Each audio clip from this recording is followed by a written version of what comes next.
Boa noite. Vamos aguardar aqui o nosso convidado, o Juan. Tá? Hoje vai ser uma noite bem proveitosa. Nós vamos falar sobre muitas questões, né, raciais e, antes de tudo, nós vamos falar da trajetória desse rapaz, que é uma trajetória inspiradora. Juan, vamos lá.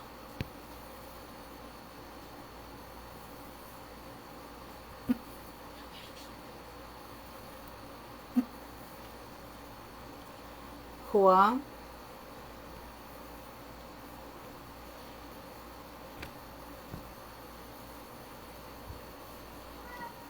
Juan, eu já te chamei.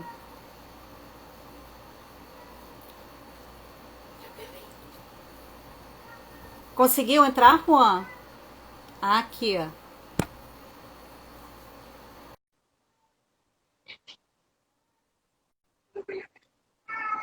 Vamos lá, Juan. Aguardando o Juan. Agora sim. Juan, estava ficando preocupada. Pessoas aí, nossa. Olha, antes de tudo, eu quero agradecer, tá, por você aceitar esse meu convite, antes de qualquer coisa, tá bom? Tá me ouvindo, Juan? Claro, tô te ouvindo sim, tô te ouvindo sim. Então tá bom. Gente, olha, eu vou apresentar a vocês o Juan, tá? Ele é um sociólogo, ele é um pesquisador, ele é um escritor. Além disso, ele é professor de filosofia, de história, sociologia no Sistema Educandos de Ensino. A última pesquisa do Juan foi Casamento Tradicional Banto, o Lobolo no sul de Moçambique. Tá? Então, foram 7 meses de pesquisa de campo em Moçambique e que essa pesquisa dele foi agraciada com 2 prêmios. Né? E esse livro ele foi publicado pela editora Multifoco. A pesquisa dele é um fruto de um intercâmbio realizado pela Diretoria de Cooperação Internacional da UERJ. Não é isso, Juan?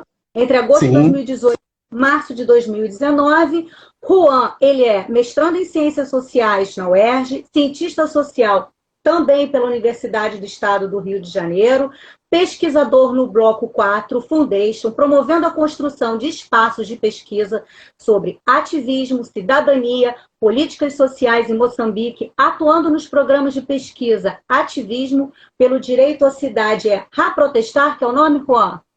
Isso mesmo. Esse entrega o grupo de pesquisa Áfricas, Política, Sociedade e Cultura, UERJ e UFRJ.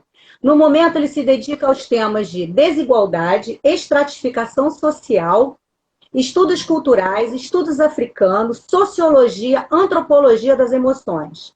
O referencial recente de sua trajetória acadêmica tem sido a reflexão sobre a epistemologia e a metodologia das ciências sociais, para propor e testar inovações em termos de desenhos, métodos e técnicas de pesquisa social, explorando interlocuções com outras áreas de conhecimento. Isso é só uma parte, né, Juan? Isso é só uma parte. Esse é o Juan, tudo bem, Juan? Um grande prazer. Olha, eu vou dizer como foi que eu conheci o Juan. Conheci, não, eu vi um programa de TV apresentado por mulheres. E aí tinha assim, o Juan e mais uns dois, e era uma fala intercalada. E o Juan me chamou muito a atenção pela fala dele, que eu falei com ele, eu achei uma inspiração a fala do Juan. Para todos os jovens, todos. Não somente aqueles jovens que estão se sentindo no momento excluídos, que é uma inspiração muito grande, porque ele descobriu o mundo dos livros, mas todos os jovens, não é, Juan? A gente vai dividir essa live, estou falando rápido, porque o tempo é muito curto para o Juan, já falei demais, né? Mas eu tinha que falar isso. Ele vai pela trajetória dele, que culminou no livro dele, essa pesquisa que ele fez na África, que foi muito interessante, o livro dele que ele vai mostrar para vocês, e aí a gente vai entrar na temática, que é a branquitude no ponto de vista sociológico. O doutor Cláudio Viana entrou aqui, presidente do AB de Niterói. Obrigada, doutor Cláudio, a presença dele aqui. Vamos lá, Juan? Me fala aí um pouco aí da sua trajetória. até a chegada Claro, do seu livro. Vamos lá? então, antes de tudo, quero desejar uma boa noite a todos e todas, né? Agradecer pelo convite da OAB Niterói, agradecer pelo convite da Patrícia. Muito importante, na realidade, estar aqui hoje, né? Para falar com vocês acerca da trajetória, comentar um pouco também do meu livro recentemente lançado e de um tema que é muito pertinente dentro da teoria sociológica, né? Então, eu gostaria, antes de tudo, de mandar um salve também para a marca Dom Ala, né, de Niterói, que é uma das minhas parceiras, né, que está me investindo em todas as lives que eu faço. Uma marca de roupa poderosa, então conheçam a Dom Ala, né, uma marca de roupa de qualidade, roupa potente. Em Niterói, atrás do Plaza, né, então para quem, enfim, quiser conferir. Sobre a minha trajetória... Você usa umas roupas estilosas. Eu vi. Então, exatamente, é o patrocínio, né, o famoso patrocínio. Boa noite, Dr. Ralph, boa noite. Lia, boa noite. Boa noite, galera. Então, comentar um pouco sobre minha trajetória, né? Enfim, tentar não me estender tanto, porque a gente tem pouco tempo, né? Eu geralmente destaco, assim... Como te despertou isso do mundo dos livros? Então, eu cresci, né, no meio... em certa medida, que tinha uma ausência e, ao mesmo tempo, uma intervenção do Estado, né? Porque a gente fica nesse meio paralelo entre ausência e intervenção, né? A ausência associada às faltas de oportunidade, sobretudo no que se refere à trajetória escolar, e, por outro lado, a intervenção para matar, digamos assim, para encarcerar os nossos corpos. Então você vive nessa dubiedade enquanto pessoa negra, né, que vem, enfim, de uma localidade como Jardim Catarina, em São Gonçalo. Então, eu perdi muitos amigos, né, nessa trajetória, enfim, fui envolvido com várias dinâmicas, sobretudo com movimentos comunitários, que em alguma medida me deu base para que eu conseguisse ter um acesso à literatura. Então, tinha uma biblioteca, né, comunitária na minha rua, há 5, 6 anos, que até então não tinha entrado, porque eu tinha um certo pavor, um certo medo, um certo receio, e de repente uma prima minha que começou a trabalhar nessa biblioteca falou que tinha um livro para mim, né, e esse livro foi o que mudou definitivamente minha trajetória. Ela disse que o livro parecia comigo, e mesmo sem saber até então, sem entender, sem na realidade conhecer parte de algumas obras, de alguns autores, ela disse que o cara parecia comigo. E quando eu cheguei na biblioteca, era a autobiografia do Malcolm, né? Um livro aí que marcou a trajetória de vários rappers, né? Enfim, de vários movimentos sociais no Brasil, e acabou me impactando de certa forma também. Então, ter esse livro, né, em mãos foi, na realidade, um artifício muito importante para que eu conseguisse ter essa virada, digamos assim, na minha trajetória e me interessasse, de fato, por estudos, né? E aí eu comecei a me descobrir por meio da história, por meio da geografia, e no segundo ano do ensino médio eu tive 2 professores de sociologia negros, né, que foram importantíssimos, né, não só em termos de representação, mas em termos também de me apresentar um arsenal teórico que, em alguma medida, me oferecesse ferramentas para pensar ao meu contexto, né? Me oferecesse ferramentas para problematizá-lo. E falando nisso, hoje é dia dos sociólogos, né? Então quero parabenizar também, não só a mim, mas como também, né? Parabéns, desculpa. Então, falando de sociólogos e como que eles impactaram a minha trajetória, né? Foi muito fundamental para que eu pudesse repensar algumas coisas, né, em relação a mim, e também repensar o meu contexto. E com isso eu enxerguei, né, várias possibilidades por meio do estudo.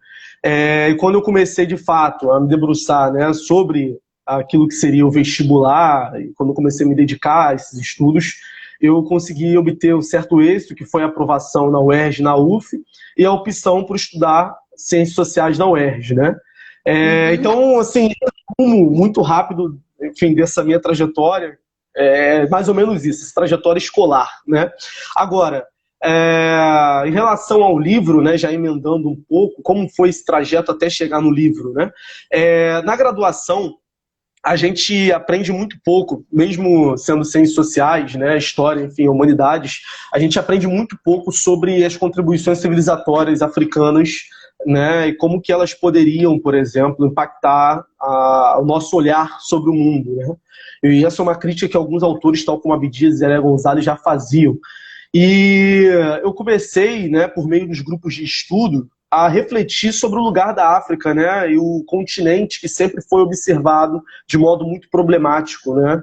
E aí, geralmente as pessoas falam da pobreza, falam, enfim, das calamidades que o continente atravessa, sem antes considerar alguns fatores históricos, né, e alguns processos de dominação, como o imperialismo e o neocolonialismo, que fizeram com que esse continente, de fato, fosse colocado como um subdesenvolvido, né?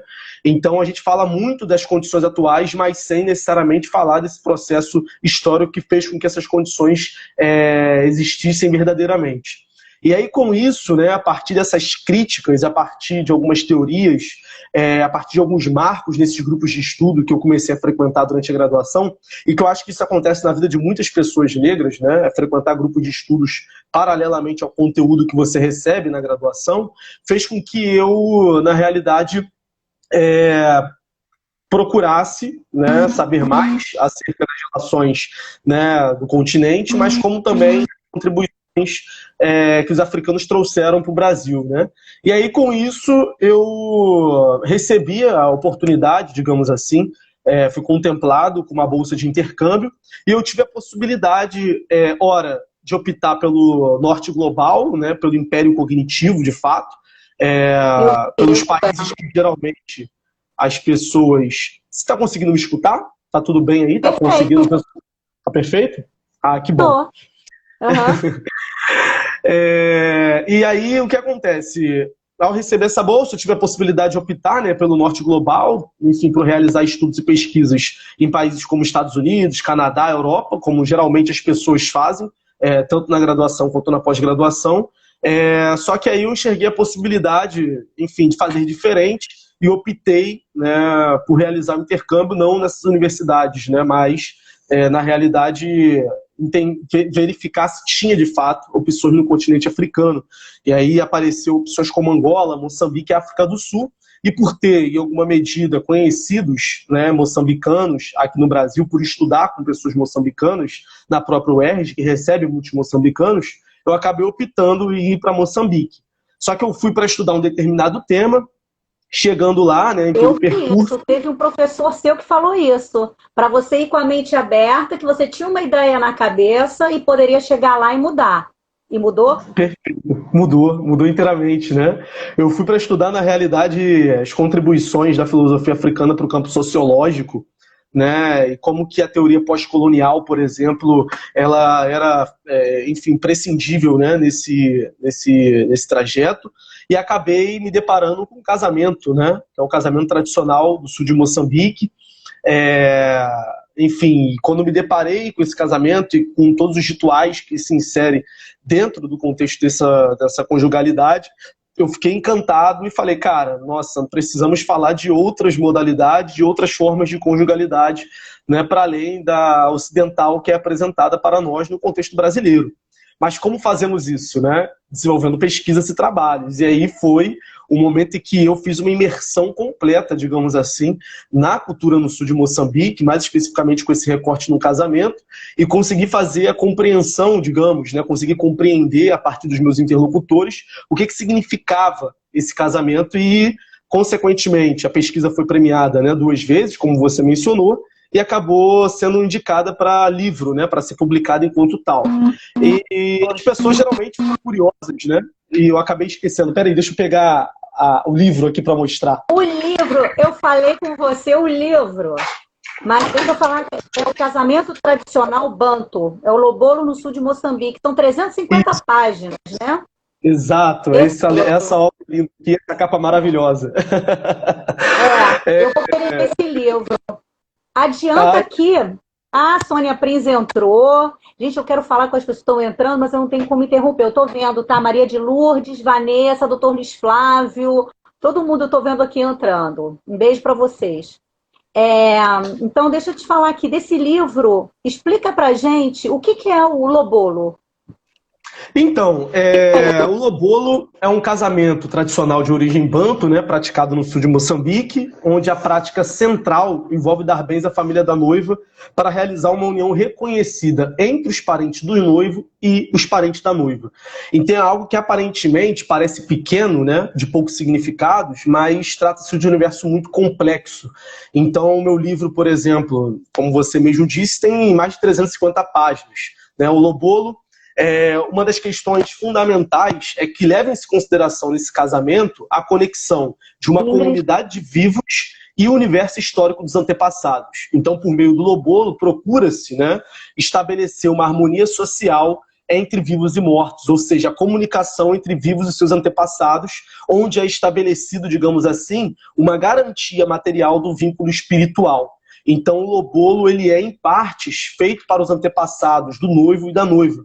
Então, assumidamente, esse casamento moçambicano, ele transcende a ideia de amor que nós temos no Ocidente, né? Tratando-se de uma relação intrínseca com o mundo dos antepassados. Então, esse estabelecimento, digamos assim, de contato direto entre os vivos e mortos, por intermédio dessa conexão que é o casamento, respeita alguns princípios espirituais, né? E, ao mesmo tempo, a realização das exigências desses espíritos. E aí, com isso, entende-se que nós encontramos, digamos assim, uma harmonia entre o mundo dos vivos e o mundo dos mortos. E aí, no livro, né, eu descrevo essa relação, que é uma relação complexa, né, uma relação que, na realidade, é muito diferente, digamos, da nossa maneira de ver espíritos, né? Os espíritos no sul de Moçambique, eles interferem e impactam diretamente o cotidiano.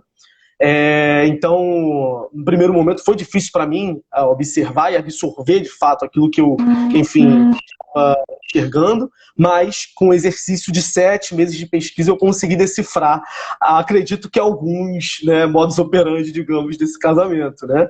Bem, pelo menos eu espero. Então, assim, o meu livro, ele conta, né? Oi? Muito interessante. Eu estava naquela ideia rasteira, porque eu ainda não tenho o seu livro e eu quero adquirir. Você tem que falar aqui como é que a gente adquire o livro.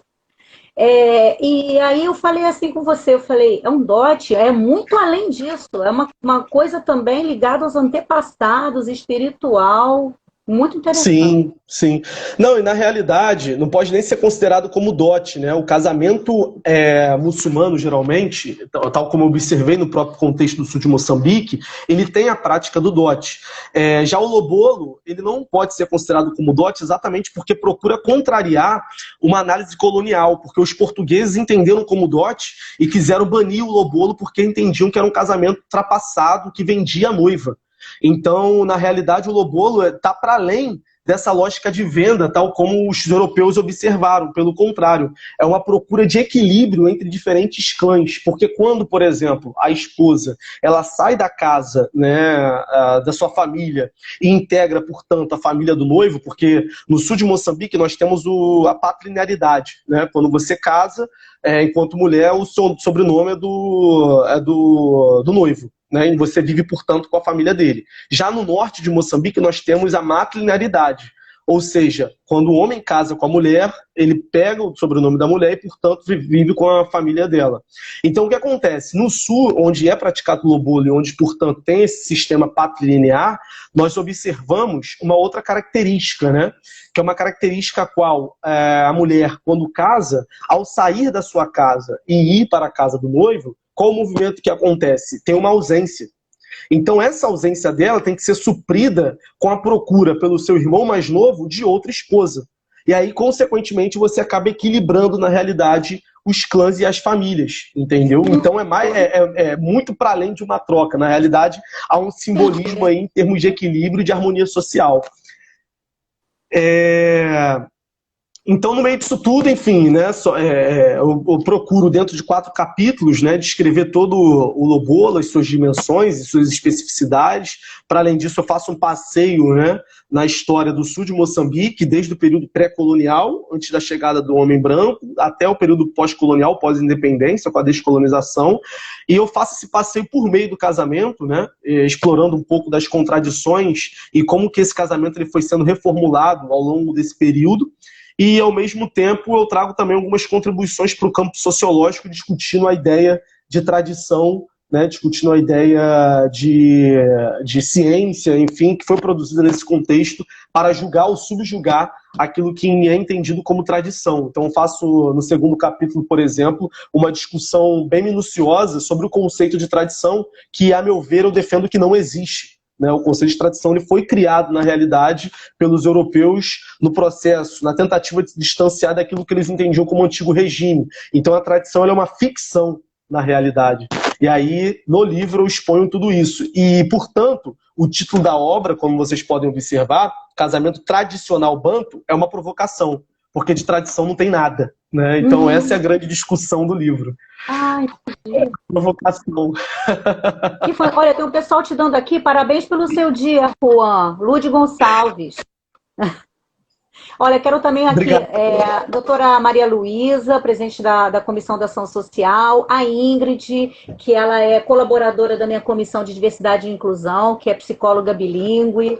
Obrigada aqui pela presença de vocês. Eu estava esperando uma brechinha para poder aqui agradecer as pessoas que estão. Mas continua, Juan. Não, então, eu também agradeço imensamente, né, a presença dessas pessoas. Enfim, agradeço os parabéns aí concedidos pela Lud. Um beijo grande para vocês. Eu acho que, dentro desse contexto de desenvolvimento da minha pesquisa, teve, na realidade, alguns episódios, aí já fazendo um pouco do próximo link, né, que é falar sobre a branquitude. Teve alguns episódios... Te falei, né, que teve gente me perguntando, Patrícia, o que é a branquitude ali no WhatsApp, né? Mas eu falei com o Juan, falei, grosso modo eu respondi assim, mas não assisti a live, né? Sim, sim. Na continuidade a gente pega o link porque o assunto dentro da branquitude vai destrinchar, né? Vai aumentar. Exato. Vamos lá. Então, eu quero começar, né, esse tema da branquitude a partir de uma experiência que eu vivi em Moçambique, né? Antes de uma coisa, Juan, pode falar. Ou antes de uma coisinha, porque para a gente não esquecer, diz como é que a gente compra esse seu livro. Ah, claro. Importante questão, né? Porque no final vai ter suas considerações finais, a gente vai dar aquele resumão e isso pode escapar. Eu sei que é dedicação de foco, né? Mas onde que a gente compra? Valéria, do meu mestrado de Diversidade e Inclusão. Beijo. Eu fiz aqui o merchan, né? Fiz toda a apresentação da obra. E não falei o que vocês podem comprar, né? Então, o livro, ele pode ser comprado, então mostrando aqui mais uma vez, né? Para quem ainda não viu, ele pode ser comprado por meio do site da editora Multifoco, tá? Chega dentro de 10 dias, 10 a 15 dias, tá ao valor de R$60, tá bom? E também pode ser adquirido via e-book, né? Um formato EPUB, na Amazon. Então tem os dois formatos para quem quiser obter o exemplar. E, claro, né, se debruçar sobre a obra e me dar um retorno, conversar comigo a respeito, que eu vou adorar. Com certeza, vocês sigam o Juan Fernandes. Então, vamos voltar, então. Vamos começar a temática? Oi? Vamos dar sequência à temática? Vamos dar sequência. Então, eu estava falando sobre a questão da branquitude, né? E é um tema que eu particularmente gosto muito de discutir conceitualmente, né? Gosto de discutir teoricamente, porque, infelizmente, alguns temas, eles acabam, ao passar do tempo, né, sendo esvaziados, assim como alguns conceitos. Então, retomar esse tema a partir do ponto de vista sociológico é sempre enriquecedor. O que acontece? Eu vivi com várias pessoas, né, brancas brasileiras de Moçambique, e eu acho que é importante falar desse tema a partir de algumas dessas experiências, alguns desses traços, né? E dentro desse contexto de experiência que eu tive em Moçambique com essas pessoas, alguns pontos foram aparecendo e eu acabei produzindo alguns ensaios, né? E porque foi diferente viver com pessoas, né, brasileiras em outro contexto, diferente viver com pessoas brancas, ou seja, relações raciais brasileiras em Moçambique. Então, antes, né, de entrar particularmente nesse aspecto, o tema da palestra de hoje, né, abordagem da branquitude do ponto de vista sociológico, o que significa abordar, portanto, a branquitude do ponto de vista sociológico, o que significa a branquitude, como que ela se define, né? Bem, A maioria dos estudos de branquitude é exercida a partir da psicanálise e da psicologia social, né? E alguns desses estudos se esquecem de características centrais presentes na nossa cultura que não podem ser naturalizadas, tidas como um dado a priori, né? Então, por mais que a brancura seja um dado universal, as suas manifestações elas assumem uma diversidade de significado a depender do contexto e da região, por exemplo.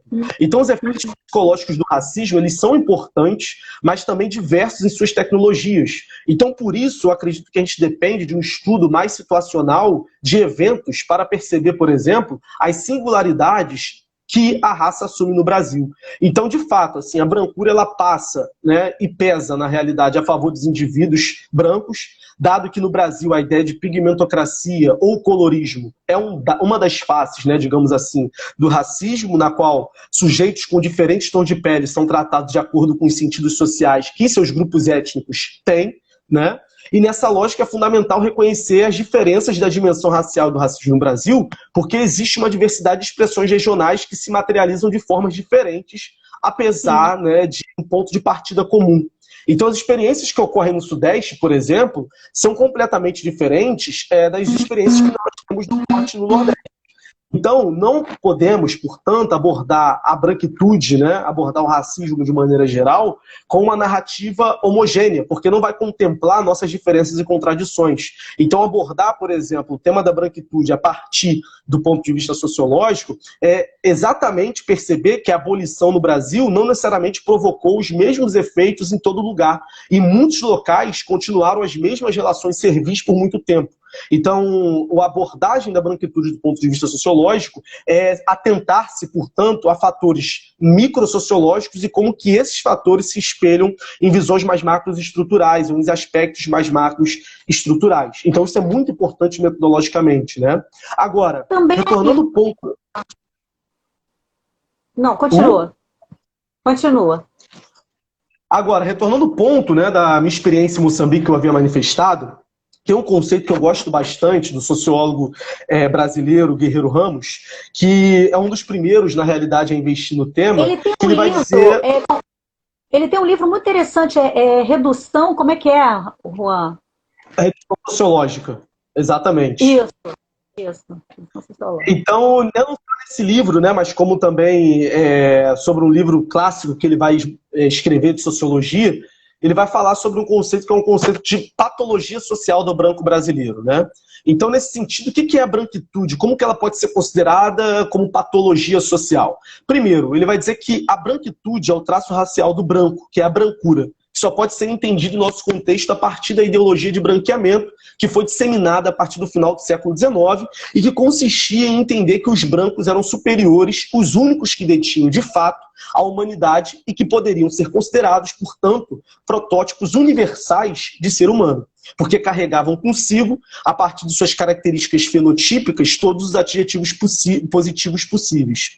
Em Moçambique não foi diferente. As pessoas brancas, né, elas eram colocadas e eram também produzidas, digamos assim, como sujeitos universais, e elas se colocavam como superiores nas relações com os próprios moçambicanos e nas relações com os brasileiros negros. Então, a partir de diferentes atitudes, inclusive a ideia de tutelação, onde nós temos, né, as pessoas brancas com comportamento de ensinar, portanto, as pessoas não brancas, né, muito presente. Então a raça era algo presente não apenas, ela era presente de modo unidirecional, ou seja, nós percebíamos a questão racial, enquanto eles não. Por quê? Porque há nessas relações ou nessas interações, né, principalmente a ideia de que o branco ele não é racializado, ele é um sujeito universal, racializado é o outro, né? Então, essa ideia, né, segundo Attila Mbembe, que é um filósofo que eu gosto bastante, um filósofo caramarunês, ele vai dizer que só pode ser compreendido a partir de um conceito que é o devir negro do mundo, né? Que esse devir negro do mundo ele é fundado a partir do racismo científico moderno, que é a base da modernidade europeia e do nosso capitalismo, né? Que vai consolidar a noção do negro e a noção de raça como coisas indissociáveis, né? Que antes não existia. Agora negro e raça, ou seja, uma identidade, portanto, é criada, e a categoria negro foi vinculada à noção de raça como um propósito de separar a humanidade europeia desse outro, né, africano, desse outro, por exemplo, asiático. Então, o negro, ele na realidade é projetado sobre esse corpo, né, todo tipo de medo e ansiedade. Por quê? Porque ele carece, portanto, de humanidade, e a humanidade está com um branco. Então, nesse sentido, o branco ele pode ser naturalmente humano. Ele não tem identidade, ele é universal. Então, essas ideias, elas foram consolidadas a partir do projeto de branquecimento nacional no nosso país, e no século XIX, né, no final desse século, caindo como uma luva para nossas elites. Nesse sentido, ser brasileiro era, antes de tudo, segundo o Guerreiro Ramos, ser branco. Então, a ideia de brancura, ela foi um esforço útil ao esforço de modernização do nosso país. É uma ficção, portanto, que procurou afirmar que a ideia de europeização do Brasil, na qual o branco ele era, antes de tudo, um indicador de existência de uma série de atributos morais e culturais, do que o próprio fenótipo. Ou seja, a questão da racialidade do branco não está na sua racialidade, está na ideia e no esforço de europeização associada à brancura. Então, embranquecer, nesse momento, né, final do século XIX, significava compartilhar valores dominantes da cultura europeia sem uma base, né, aliás, com uma base para ela. Então, por isso, né, foi preciso negar a origem africana, foi preciso negar a origem indígena, né, de povos originários, para se afastar do incivilizado e do primitivo. Então, essas seriam os desqualificados, né, porque essas pessoas, na realidade, eles eram incivilizados e, por outro lado, né, o espelho europeu ele era mais necessário porque ele, em alguma medida, trazia um padrão para a nossa sociabilidade. Então, nesse formato, ou nessa direção, a branquitude, que são os traços raciais do branco brasileiro, não pode ser compreendida em oposição à negritude, tá? Então, geralmente, as pessoas confundem muito, na realidade, esses dois conceitos, tá? Por quê? São conceitos que são produzidos em momentos históricos distintos, bem como seus propósitos. Então, a branquitude ela pode ser entendida como uma categoria elaborada para expor os processos e relações estruturais de dominação mantidos especificamente a partir da experiência colonial e suas faces que naturalizaram o branco em ideal e em universal. Por outro lado, a negritude foi um conceito revolucionário, né, um movimento,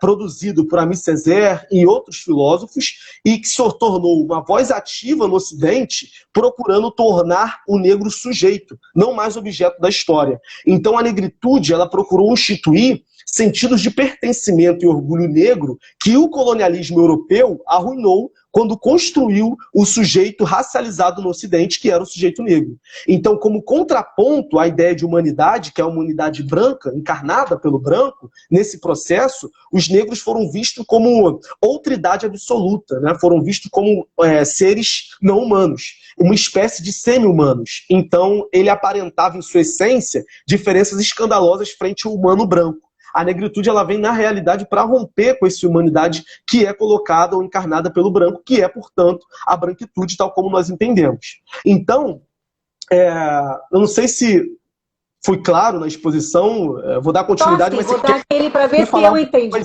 As pessoas, então, a branquitude, assim, a pessoa branca, ela sente aquilo ao longo da vida, que ela está naquela condição de um papel de superioridade. Assim fica o branco. Um lugar de vantagem estrutural do branco. É isso? Perfeito. Porque para nós... caso... Oi? Pode dizer, pode falar. E aí, no caso do embranquecimento, já seria aquela ideologia de vamos acabar com o excesso de negros. Doutor Fábio Lucas, nosso corregedor da OAB, boa noite. Então, seria o embranquecimento, aquela ideologia, vamos embranquecer os negros, o excesso de negros, com isso. Foi já o que eu li, você até me corrige se eu estiver errada, culturalmente, né? Vamos melhorar geneticamente e daqui a gerações não haverá mais negros. Era essa a cultura do embranquecimento? Então, na realidade, a ideologia do embranquecimento, ela vai ter algumas divisões, né, devido ao próprio conflito teórico entre autores. Por exemplo, Nina Rodrigues e Silvio Romero vão discordar no que se refere a pensar a ideologia do branqueamento, né? Por quê? Porque vão discordar na forma de pensar o projeto de miscigenação. Então, no primeiro momento, você tem paradigma, que é um paradigma da teoria, digamos, social, onde entendia-se que para excluir, para apagar aquilo que seria o grande contingente populacional negro da sociedade brasileira, nós não tínhamos que incentivar a miscigenação. Uma vez que eles acreditavam na ideia de darwinismo social, né, entendendo que automaticamente os negros eles sumiriam, uma vez que não conseguiriam se adaptar, portanto, à história. Então, por ser uma raça inferior, eles sumiriam. Por outro lado, em um outro paradigma, entendia-se que a miscigenação era necessária, uma vez que, ao miscigenar-se, você conseguiria, dentro de algumas gerações, 2 especificamente, fazer com que as pessoas negras sumissem. Então, entendi-se que eu, enquanto homem negro, né, e uma pessoa branca, ao se relacionar e ter um filho, nós teríamos um produto pardo, e esse produto, ao se relacionar com uma pessoa branca, iria, portanto, ter um produto branco. Então, nesse contexto, tem alguns paradigmas discordantes, distantes entre si. Porém, todos eles ainda imbuídos com a ideia de inferioridade inata dos negros, né? Mas, por um lado, você tem algumas influências do darwinismo social e, por outro, do determinismo biológico, né? Como eu expus agora. Então, essas correntes, por exemplo, foram apropriadas pela nossa elite, né, intelectual e econômica, no fim do século XIX, no pós-abolição, e essa apropriação, né, digamos assim, desse arsenal teórico, fez com que fosse produzido um sentido, né, muito específico entre aquilo que é o sujeito, um sentido sobre o sujeito negro. Então, nesse sentido, nós temos, portanto, a consolidação da ideia de raça, né, associada à ideia de negro, que no mundo moderno se confunde. Né? E aí, portanto, nós temos, em contrapartida, uma universalização do sujeito branco, que é o sujeito que não é racializado, né? Mas, ao mesmo tempo, fazendo com que outros, né, sejam racializados, porque os outros são subhumanos. Então, essa ideia de humanidade ela é imprescindível para pensar, mais uma vez, um conceito que o Bembe, que é um filósofo camaronês que eu gosto bastante, pensa dentro daquilo que ele entende como o devir negro do mundo, onde nós temos, a partir do racismo científico, a noção de negro sendo vinculada à noção ou à ideia de raça. Né? Então, essa categoria foi muito importante para que fosse projetado todo o medo, todos os anseios, digamos assim, da minoria branca, e com isso, né, fosse produzido, a partir do final do século XIX, até meados, né, dos anos 30, uma ideia de que, de fato, os negros eram inferiores, deveriam permanecer onde estavam, que eram, portanto, estratos inferiores da sociedade. Então, nós temos, né, nesse sentido, uma produção dessa superioridade, né, da ideia de branco ou brancura, e contrapartida a anulação de todos os fatores, digamos, positivos em torno daquilo que seriam os não brancos, né, os outros. E aí isso é imprescindível para pensar, portanto, o que constitui a branquitude. Então, a branquitude, conceitualmente falando, é os traços raciais do branco brasileiro a partir da ideia de branqueamento. Então, a branquitude só pode ser pensada, portanto, dentro ou a partir da ideologia de branqueamento disseminada a partir do final do século XIX. Né? Sem isso, não tem como pensar os privilégios associados aos brancos, entende? Entendi. O racismo, você me diz, então, é aquela ideia de raça hierarquizada? É isso? Perfeito. É porque, assim, o que acontece? Na realidade, né, tem uma autora que eu gosto bastante, que também é da teoria pós-colonial, que é a Grada Quilomba, em Memórias de Plantação, né, que é um célebre livro dela. Ela vai definir o racismo de uma forma bem interessante. Né? Ela primeiro vai afirmar que o racismo ele assume 3 características centrais, paralelamente. A construção, né, a construção das diferenças que se apliquem a atos discriminatórios, o ideal de valores hierárquicos associados à criação dessas diferenças e, por último, o preconceito.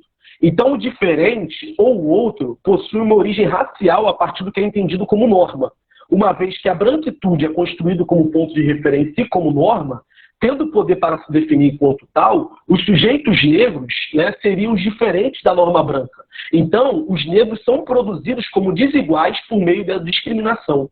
Então, essa diferença ela se articula a valores estigmatizantes que inferiorizam sujeitos negros e cria hierarquias que são naturalizadas na sociedade, em que os negros são identificados como sinônimos de múltiplos adjetivos depreciativos. Então, esses processos, né, são acompanhados pelo poder histórico político, social e econômico atribuído aos brancos, o que nos alude a aspectos históricos, né, de dominação, como colonialismo, escravização e neocolonialismo. Então, esses fatores históricos dão bases e consolidam aquilo que nós entendemos como supremacia branca a nível mundial. Né? O que é a supremacia branca mundial? É, na realidade, a combinação entre preconceito e poder que vai gerar um racismo antinegro e que revela diferenças na divisão e no alcance a recursos socialmente valorizados. Então, você verifica, portanto, que nessas condições nós temos uma partilha desigual. E essa partilha desigual ser compreendida a esses aspectos históricos de dominação. E é por isso que a gente hoje nega a ideia de racismo reverso, né? Porque não é possível, uma vez que a única possibilidade de praticar esse racismo seria quando, na realidade, um determinado grupo étnico conseguisse, por meio, né, de um processo de expropriação de capital de mais de 400 anos, né, conseguisse se manter no centro do mundo, tal como a Europa consegue se manter, tal como os eurodescendentes conseguem usufruir, né? Você tocou no assunto do racismo reverso, né? Então dizem que o racismo reverso, ele, assim, não existe. Um branco chega lá num local, aí ele se sente, assim, meio discriminado e tal, aí se coloca aquela situação, né? E o negro, que ele sente isso na pele, muitas vezes, ao longo da vida, não é? Entra em algum local, assim, e aí já tem aquele olhar um pouco enviesado. Então, se diz até que o racismo reverso não existe, não é? É por aí? O branco Exato. vai àquele local e foi, porque ele optou por ir. Já o negro, ele às vezes tem que estar naquele lugar e isso acontece sempre com ele. Então, se diz que o racismo reverso não existe. Eu compreendi bem? Sim, não existe exatamente porque nós temos que considerar fatores históricos de dominação. O que acontece? Nós temos, né, e aí é um dos estudos que eu venho realizando recentemente, que vai ser lançado, né, o meu 14º artigo vai ser lançado antes do final do ano, numa revista de ciências sociais, né, de antropologia da Universidade Federal de Pelotas, que é sobre a desigualdade racial no Brasil. Eu faço um balanço dessa desigualdade, então um artigo ensaístico, e ao mesmo tempo falo sobre a precarização do trabalho. E uma das questões que é muito interessante serem observadas no mundo contemporâneo acerca dessa precarização do trabalho é que com, né, as mudanças que nós tivemos na ideologia do capitalismo a partir da década de 90, nós temos uma postura de financiarização desse capitalismo, né? E o neoliberalismo ele começa, na realidade, a trabalhar com uma outra ideia, né, que é a ideia de flexibilidade, que é a adaptação, digamos assim, do toyotismo ao mundo ocidental, né, se contrapondo ao método fordista de pensar as relações dentro, enfim, da indústria, dentro das relações de trabalho. Isso vai ocasionar, a nível global, estrutural, um desarraigamento, digamos assim, a provocar, né, nos trabalhadores, de maneira geral, um impacto muito grande, uma vez que os sindicatos ficarão enfraquecidos, né, que era a instância que mediava, na realidade, os conflitos entre os trabalhadores e o capital. E com isso reformula-se, portanto, o trabalho, né? Nesse contexto, o que nós temos? Nós temos aí a boa parte, digamos, da população sendo afetada, sobretudo, por essa ideia de ser empresário de si mesmo, né? E essa ideia de ser empresário de si mesma faz com que haja uma desmobilização em torno daquilo que se compreende como classe trabalhadora. Essa desmobilização faz com que, portanto, as pessoas comecem, em alguma medida, perder os seus vínculos associativos, não só com a classe trabalhadora, mas como também com a sociedade em geral. E com isso, a desinformação, digamos assim, ela é muito preponderante, né? E nós tivemos o estopim nas últimas eleições, como as fake news, por exemplo. Então, os trabalhadores, não entendendo do porquê sofrem, por exemplo, toda essa opressão, não entendendo por que sofrem o desemprego, não entendendo por que sofrem toda essa desigualdade no mundo do trabalho, eles, na realidade, ficam desamparados, porque não tem nenhuma instituição para eles, na realidade, se informar, tal como tem ou tinha a força dos sindicatos no século passado, ou nos últimos 200 anos, né? E com isso acontece um movimento muito interessante que o filósofo coreano Byung-Chul Han, né, ele vai, enfim, estudar, que é esse movimento de que o trabalho acaba sendo um fim em si mesmo, né? E, portanto, a política ela acaba sendo esvaziada.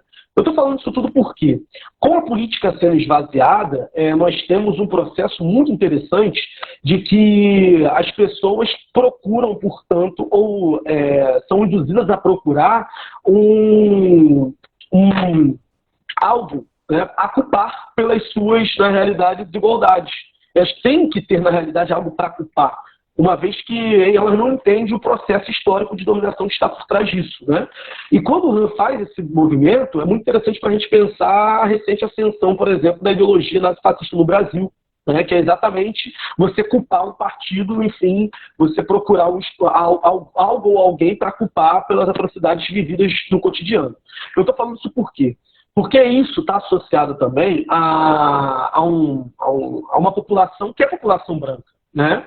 E considerar que boa parte dessa população também claro, a minoria dessa população vive em condições também precárias, sobretudo no trabalho, é considerar que há, portanto, uma desinformação. E essa desinformação, ela não está apartada de processos históricos, ela vai se associar principalmente a uma outra questão, que é a negação do racismo. Então, a negação do racismo é a ausência, de fato, não informação, né, digamos assim, mas é a ausência de um processo, e eu dialogo muito com o G7 Souza nesse sentido, né, na Elite do Atraso, que é uma ausência de processo de aprendizado moral sobre um crime brutal, sobre um processo histórico que desumanizou pessoas durante 400 anos, sobre um processo histórico jamais reconhecido, ao contrário, foi incentivado pelo Estado brasileiro e que, consequentemente, nós temos, portanto, para além dessa desinformação, uma ausência de aprendizado moral. E sem aprendizado moral, nós não temos culpa.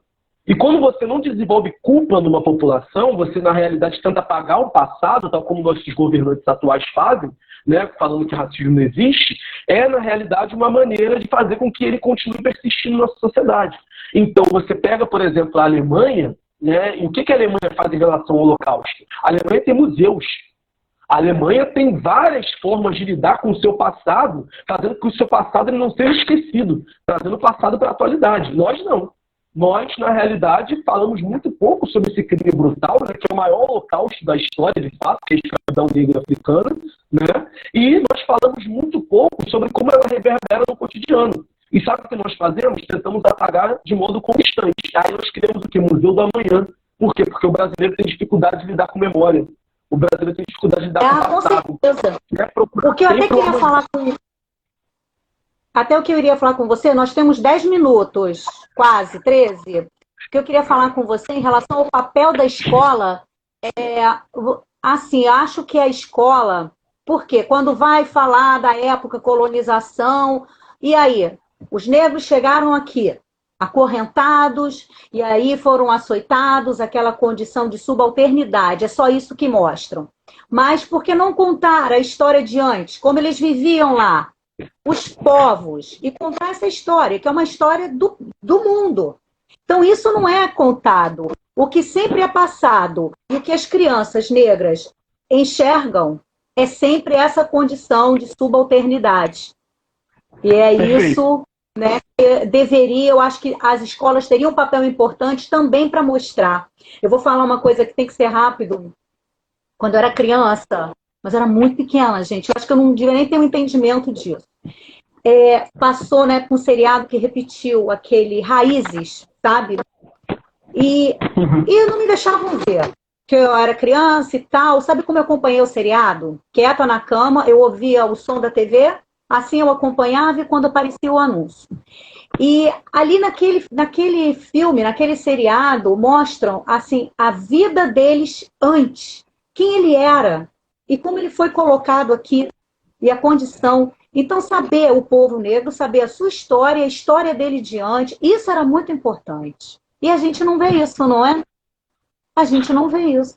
Acho que as escolas poderiam incentivar mais isso. Escola, ainda que tenha um negro naquela escola, mas contar aquilo. Para que seus amigos brancos também saibam. Compartilhe disso. Tem uma outra ideia, porque a ideia que a gente vê é sempre o criminoso, quando a gente vê numa televisão, num filme, são poucos não é? Tem esse tipo. Então, mudar isso. Mudar essa visão. Isso eu acho importante. Acho também que o branco também tem que ter o seu papel de achar que o racismo é um problema dos negros e não é. Aquela história do antirracismo, não é? Não basta não ser racista, você tem que ser antirracista. Mas o racismo não só com os negros, mas também a questão do amarelo, do indígena, aí é uma outra questão. Que os brancos também consigam, junto com os negros, fazer ecoar essas vozes. Também falar sobre isso. Isso também eu acho que é importante. Isso é um problema que é de todo mundo, né? Porque a questão é achar que isso é um problema só do negro. Mas desculpa te interromper. Não, que é isso.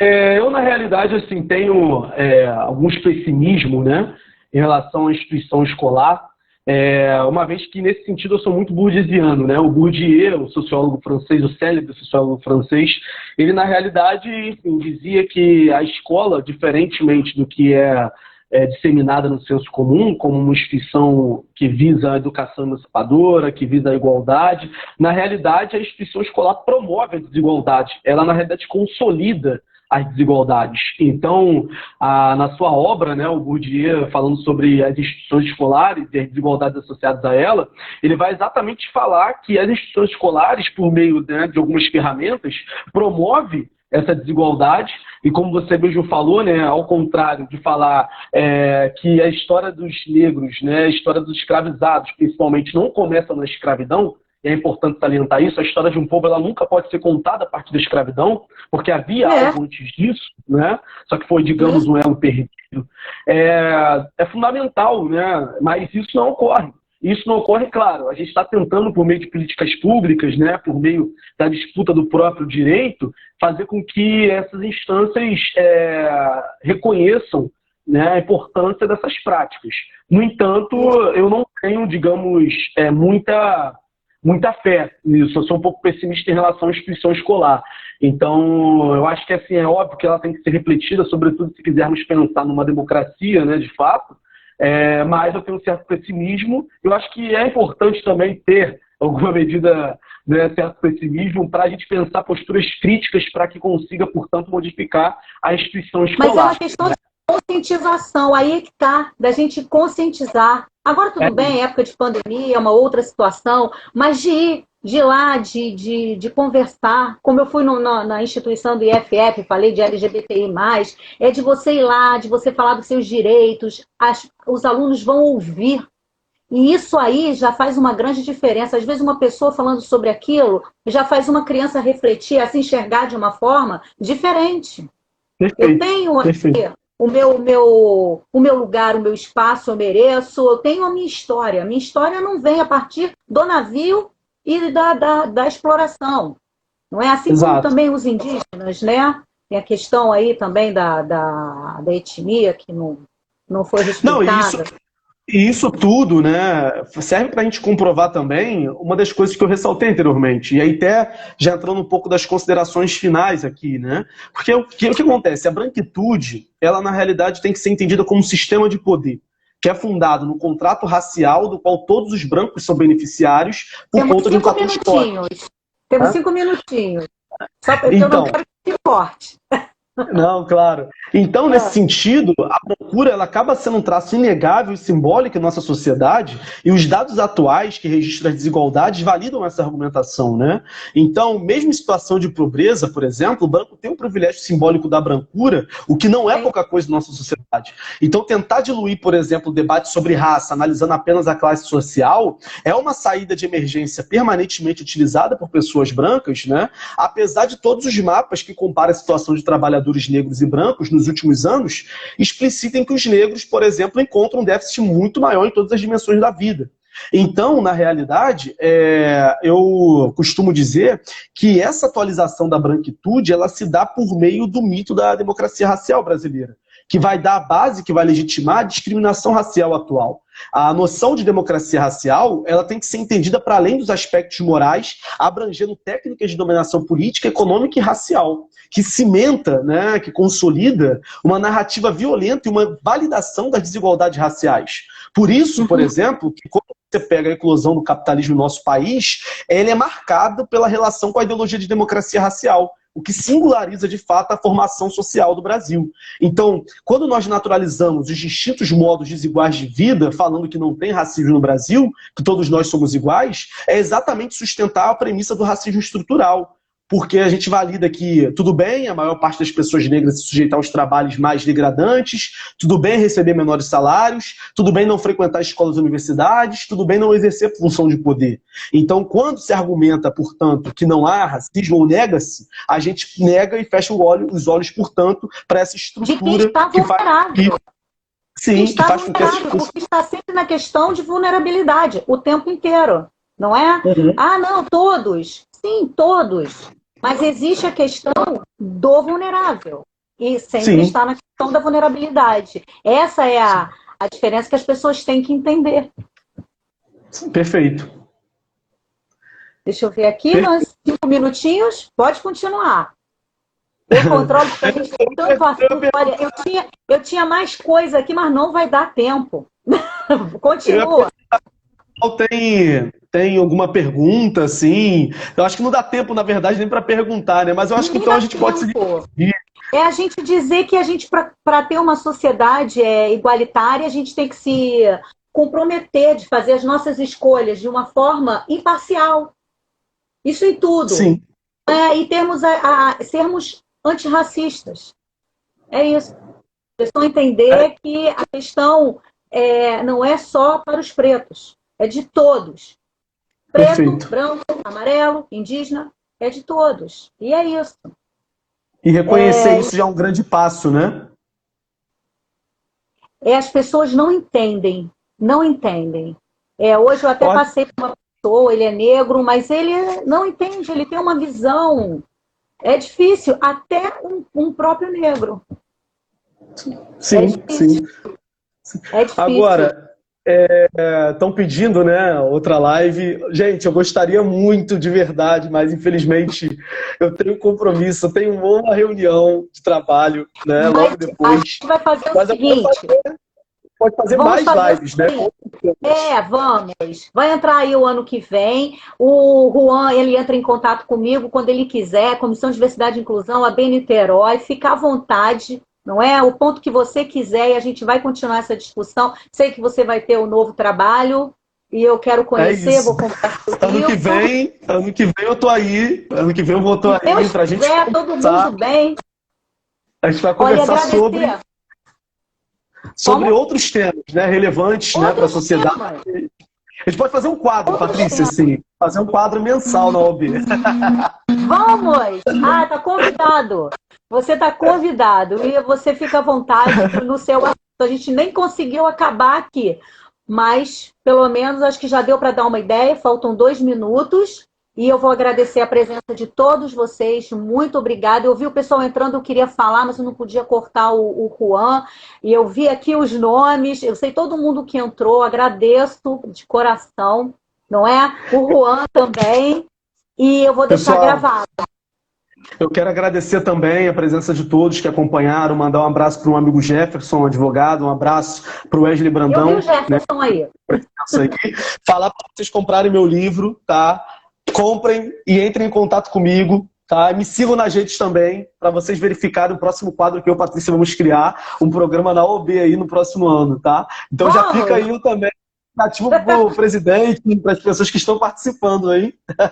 Tá bom. Você entra em contato comigo, a gente já organiza mais alguma coisa. Vamos?